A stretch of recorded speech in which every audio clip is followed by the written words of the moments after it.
My dad called me a loser and banned me from the family trip. I said, no problem.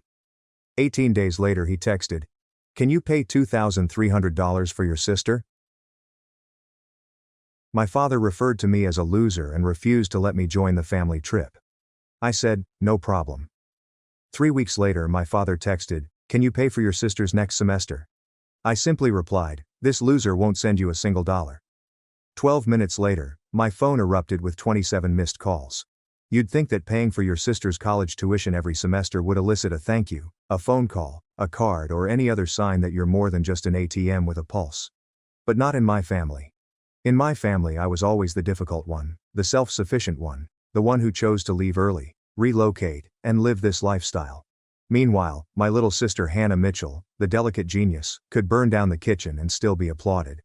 It's been like this since we were children. When Hannah Mitchell spilled juice on my mother's laptop, I was grounded because I was the older child and should have been supervising her.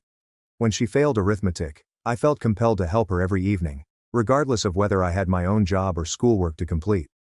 Her problems always seemed to fall on my lap. Now consider the past few years. I work in technology as a freelancer, completing contract work, developing web apps, and launching small businesses. It's unpredictable, but I manage. I am not wealthy, but I can pay my rent, save money, and live on my own terms. Still, for some reason, I was tasked with covering Hannah Mitchell's college expenses. It began as a simple thing. She needed help with the books, then she needed help with rent. Then her car broke down, then her roommate left. Then she had to change her major. And somehow, I became the contingency plan for everything. The saddest part is that no one ever asked. Not really. My parents are constantly bombarding me with guilt. Mom places late-night calls, family emergencies, the subtle digs about how I had no children, no mortgage, and a lot of money to help. At one point, I was contributing around $2,300 per month to Hannah Mitchell's life. Meanwhile, she didn't answer my texts. Then, in July, I received an unexpected phone call from my father. I hadn't communicated with him in weeks. He didn't even say hello. He got right into it. We began discussing attitudes and family priorities. I said I wasn't being supportive. Said I was causing division, and then Dad said it. You're not coming on the family trip this year. You don't belong there with that attitude. You're a loser, Lauren Mitchell. You made your choices. There was a long pause. I didn't defend myself. I simply said, no problem, and hung up. I didn't cry. I didn't vent to anyone. I just sat there wondering how easily he could erase me. All the help, all the money, and all the bending over backwards was gone with a single sentence. 18 days later, as I eat lunch, my phone vibrates. A text message from Dad. Can you cover your sister's expenses for next semester? She is short. No apologies. No small talk. Just another expectation that I'd step in. I replied, this loser won't send you a single dollar. 12 minutes later my phone exploded. 27 missed calls. Nobody wanted to understand Hannah Mitchell, including my Florida aunt. They only wanted to repair everything and return things to their original state.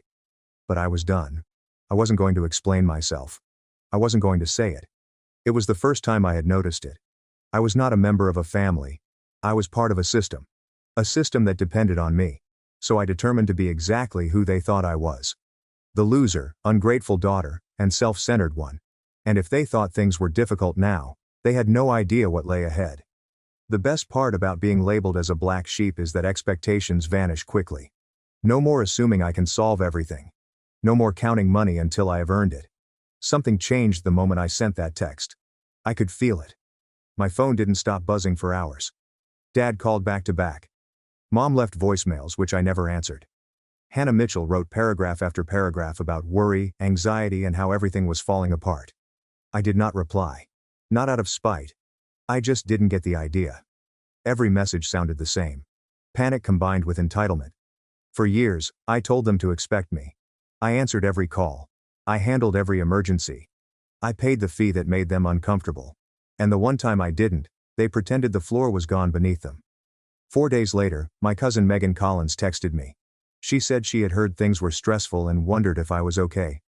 I told her I was fine and wondered why everyone was suddenly so anxious. She stated that my parents were concerned about money. Hannah Mitchell may have to discontinue classes, and everything was uncertain. That word stayed with me because my life had been unclear for years and no one cared. Then came freelance contracts, late hours, and weeks of working non-stop to stay ahead. My uncertainty was not taken into account. I told Megan Collins that I hoped everything went well and left it at that. 10 days passed, then another. According to family rumors, Hannah Mitchell missed the tuition deadline and was forced to move out of her apartment and back home. Apparently she was furious. Not at the circumstances, but at me. That part made me laugh. My parents had always insisted that Hannah Mitchell have independence, space, and the freedom to grow. It turned out that independence came with a monthly bill, which I was expected to pay silently. Without me, their version of stability collapsed quickly. I made a decision at that point. If they thought I was irresponsible and selfish, I would stop correcting them. I stopped explaining. I stopped clarifying. I have stopped proving anything. When my mother texted me, "Call me when you calm down," I did not respond. I ignored Dad's email asking if we could speak like adults. If someone sent me a vague message about family issues, I responded in short, empty sentences. That's rough. It drove them crazy. They wanted the old me back. The person who went into excessive detail. The person who became alarmed when there was silence. The person who rushed to fix everything. That I was occupied. Not even doing anything dramatic. Simply living, working, sleeping normally, spending time with friends and saving money that remained in my account for once. One night I checked my spam folder and found an email from my mother. Please include only the subject line. You've changed. There is no message. Just that. I looked at it and felt relieved that she was correct. I had changed. And for the first time the shift was entirely for my benefit. What they didn't realize was that while they were scrambling to fill the gaps I used to fill, I had just signed a contract that would significantly alter my financial situation. I did not tell anybody. I did not drop a hint. I let them assume the worst. If I were the loser now, I was going to play the part perfectly. And that's when they started to work harder. By mid-September the silence had grown too loud for them. They cracked. It started with strange attempts to reset the vibe, like my mother commenting on old Facebook photos I had forgotten about. A beautiful girl in a 2017 photo. Miss this day behind a blurry photo of us at a family cookout that I don't recall enjoying. Then came the boxes. At first I thought someone had the wrong address, but they were from her. A pair of fuzzy socks, a candle, and a paperback novel I mentioned enjoying several years ago. There was no note inside, just these strange little incentives, as if she was hoping that inhaling enough vanilla-scented wax would help me forget everything. I did not reply. Then I received an email from my father. The subject line indicated a quick update. It was anything but quick. 3 paragraphs. The first one concentrated on Hannah Mitchell's resilience. The second talked about how difficult it was financially, with tuition, rent, and car repairs. The third was the pitch. If you can contribute even a few $100s, it will make a big difference for your sister. We understand what was said, but she really needs her older sister right now. I sat with that one for a while, not because I was tempted, but because I knew they weren't getting it. They still assumed this was about money and that my silence could be bargained for. 4 days later, Hannah Mitchell called me. I picked up, not to talk, but to listen. She tried to appear impartial, saying she was stressed and noticed things were strange, but she didn't want us to be apart forever. She even said, "I get it now kind of." Which surprised me given that she was still living rent-free in a home that I had helped keep afloat for 4 years. She eventually realized that she needed help with a class. They said it was necessary. The financial assistance fell through. They said it cost only $1,250. I said, "I'll think about it." Then I blocked her again. It wasn't about money. I had the money. I had a lot more than she realized. What I no longer possessed was the willingness to be used simply because it was more convenient for them than being truthful. What none of them knew was that, while they were busy trying to fill the gaps I left behind, I had just signed an 8-month contract with a startup for a product management position that was entirely remote, paid $13,500 per month, and included a sizable incentive for meeting goals early. The old me would have said, "Don't worry, I'll help out again soon," softening the blow and convincing them that things were returning to normal. However, I was curious what they would do without the safety net. I began to hear small details from others. A family friend informed me that my mother had taken on a part-time job at a gift shop on weekends. According to a cousin, my father had secretly obtained a personal loan. Hannah Mitchell was back home and in a good mood every day, which made me happy. Every time someone said they were struggling, my only thought was, good, they should struggle. They should live in the mess they built and realize that the person they thought was the most disposable was the one holding everything together. I went low contact with everyone. There will be no more general, "I hope everything is fine" statements. No more polite responses to check-ins. I wasn't angry any longer. I was done. And while they were breaking down, I was planning my getaway.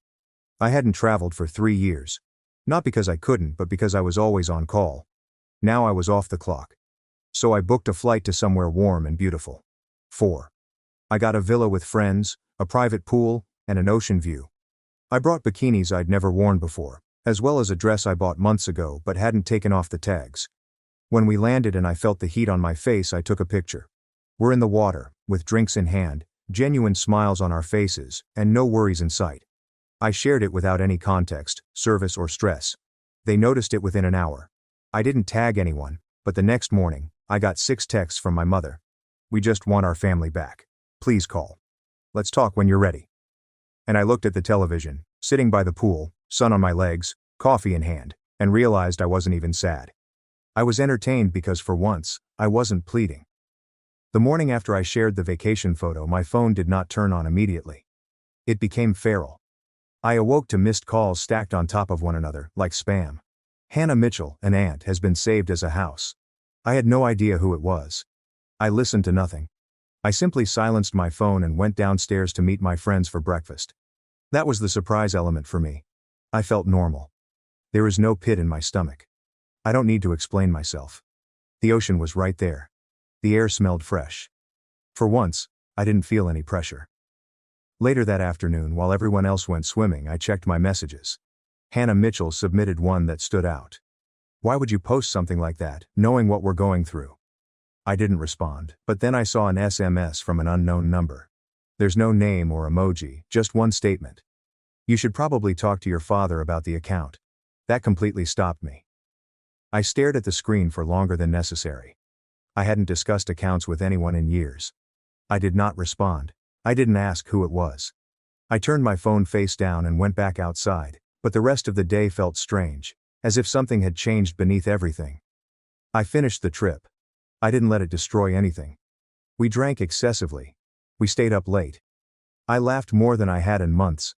I even posted another photo on the last night. Sunset, barefoot, with no caption.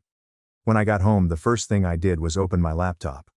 When I first began assisting Hannah Mitchell years ago, my father insisted that we open a joint account. He claimed it would be cleaner and easier to track family matters, tuition, rent, and emergency situations.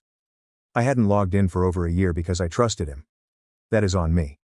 The login is still working. Initially, what I saw didn't make sense. My deposits arrived like clockwork. There were large and consistent withdrawals, but I was unable to identify any others. Not small ones, but large casual ones at weekend resort prices. An expensive restaurant located far from Hannah Mitchell's college. I knew she didn't drive, so I made monthly car lease payments.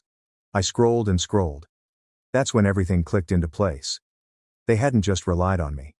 They had not just relied on me. They were secretly using the money I paid Hannah Mitchell to fund their own lifestyle. And when I cut them off, the whole structure collapsed because there was nothing underneath it. There is no backup plan or funding. It's just me.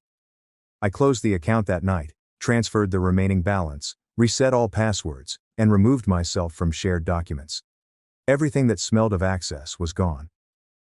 5 days later, Hannah Mitchell arrived at my house. There is no warning or text, simply a knock. I opened the door just enough to see her standing there, bag on, hair pulled back and looking smaller than I remembered. She said she didn't know. She claimed her father told her I had stopped helping because I was angry and unstable. She stated that she assumed he was handling the rest himself. I asked her to consider it for a second. She didn't argue. She just stood there. Then she asked if we could talk inside. I said no. I informed her that she could no longer avoid accepting responsibility, that whatever story she believed did not alter the facts, and that I was not going to solve this one. She inquired about her next course of action. I said, "Figure it out." And I did. I closed the door. That night my father sent me a message that was neither angry nor regretful. It was calculated. He said, "Families make mistakes. That we shouldn't let money destroy us. That we could start fresh if I was willing to be reasonable again." I read it once and erased it. Because the reality was that I had already moved on. They could sense it. It became quiet after I closed the door on Hannah Mitchell and sealed all financial backdoors that they used to drain me. Not true silence, but the kind of silence that comes when someone is overthinking their next move. I had seen this pattern before. It's a loop of manipulation. Guilt comes first, followed by fury and desperation masquerading as kindness. When all else fails, they start pulling levers. They believe you are too terrified to cut. This time, they attempted everything. 5 days after Dad's final message, with the fake olive branch and the hushed request for money, I received a call from reception at work. Someone claiming to be my mother contacted the workplace and requested to speak with me directly. She advised me to answer my phone and ensure my well-being. My manager mentioned it casually during our weekly call, half jokingly. "Your mom sounds sweet," he said. "A little intense?" I smiled, explaining that she was just worried and that I was angry. I never told her where I worked, not formally. I assumed she'd either pieced it together from a client testimonial or had spent enough time on LinkedIn to find me. Regardless, it was invasive and deliberate. So I immediately contacted her. "Please do not call my workplace again. This is harassment. I'm not playing games with you." She did not reply. Instead, she escalated. The next day, my Aunt Diane Parker, who never calls unless someone dies, called me during lunch. She sounded tearful. Said my mother was not sleeping. Hannah Mitchell was going insane and thinking about dropping out. That Dad was humiliated because the entire extended family knew I was going to abandon them. I asked her one question. "Diane, did anyone tell you that I covered Hannah Mitchell's expenses for 4 years?" Silence. "No. Maybe don't call me crying about what they think they've lost." I hung up. 2 hours later, I get a text from Hannah Mitchell.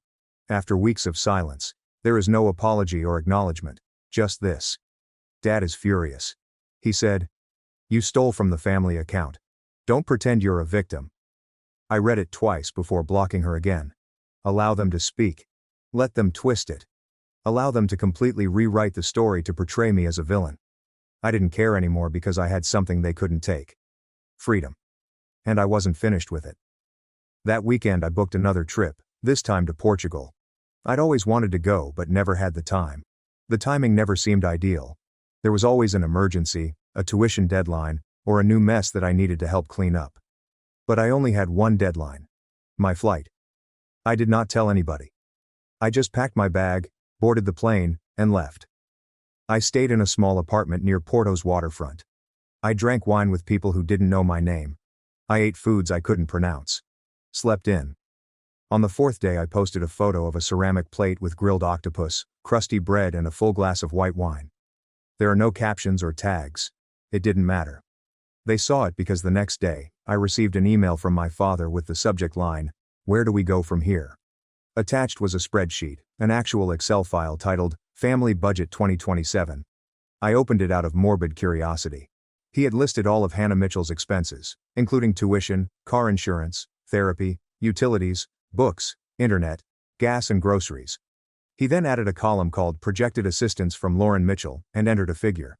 $1,800 per month. There's a note at the bottom. If you're serious about rebuilding trust, this is how you prove it. I stared at the screen, half laughing. They didn't even try to hide it anymore. There was no manipulation or false sweetness, just expectation. I closed the file and never responded. When I got home, there was a letter waiting for me at the front desk of my apartment building. A physical letter without a return address. Inside it simply read, "You've made your point.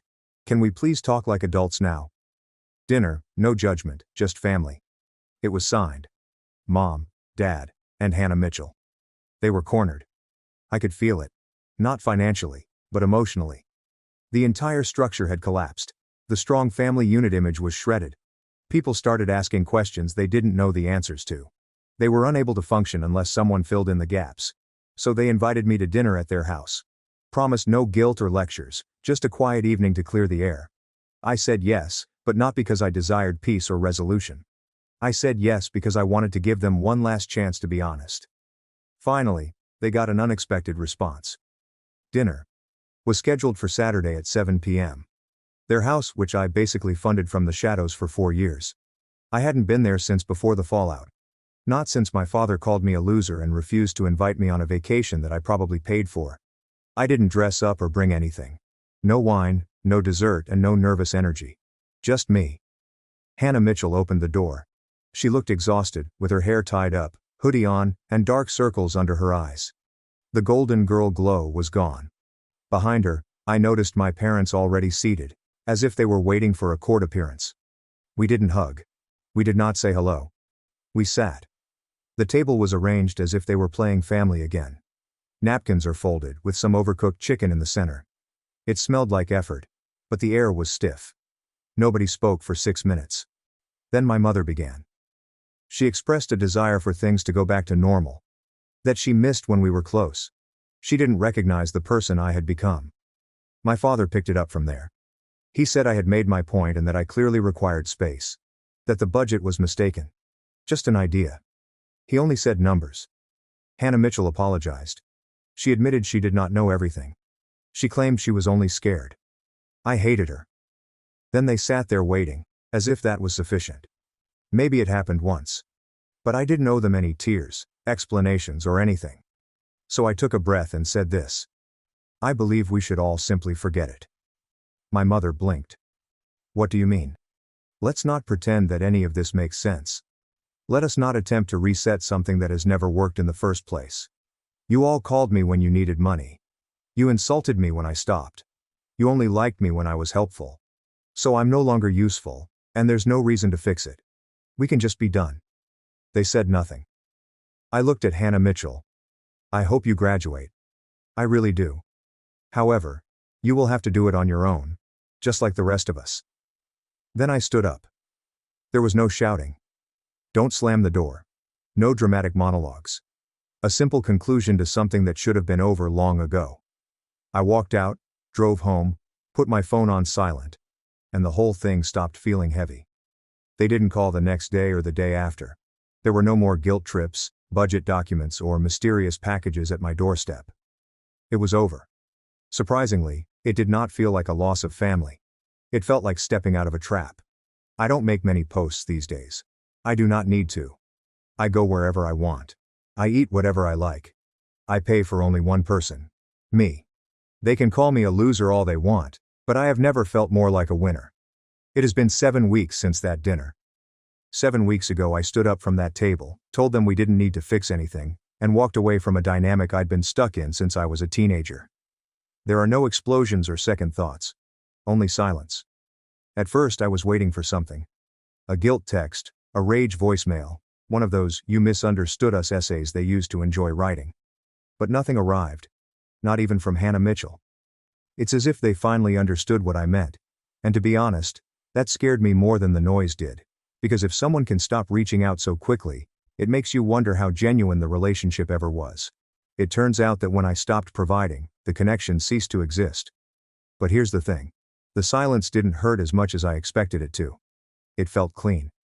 After the 4th week, I started to notice something strange. I didn't check my phone every 6 minutes anymore. I wasn't practicing conversations in my head. I wasn't flinching every time I saw a family name in my inbox because they didn't appear at all. And in that space, I began to live as a whole person. I started a side project that I'd been putting off for a year. I caught up on my sleep. Finally joined the yoga studio down the street. I reconnected with a friend I had not seen since college. Someone who, in a single 90-minute coffee date, showed me more genuine warmth than my family had in years. I also checked in with my bank. It's just curiosity. And I saw something I had not seen before. Stability. Not only in money but also in energy, routine and peace. My parents were not depleting my savings with phony emergencies. Hannah Mitchell was not hovering over my shoulder like another. This would be the final favor, and I didn't want to start the day feeling behind schedule. Last weekend I received a message from my cousin Megan Collins. She said she heard I had gone off the grid and that people were concerned about my well-being. I told her that I had never been better. She said quietly, "Good for you. I wish I could do what you did." I told her she could. She didn't respond. I know there's a version of this story that concludes with a dramatic reconciliation, a tearful reunion where everyone finally understands, but real life isn't a film. Sometimes the best ending is to walk away and watch the credits roll in silence. And this is exactly what I'm doing. There will be no more updates, comebacks or fixes.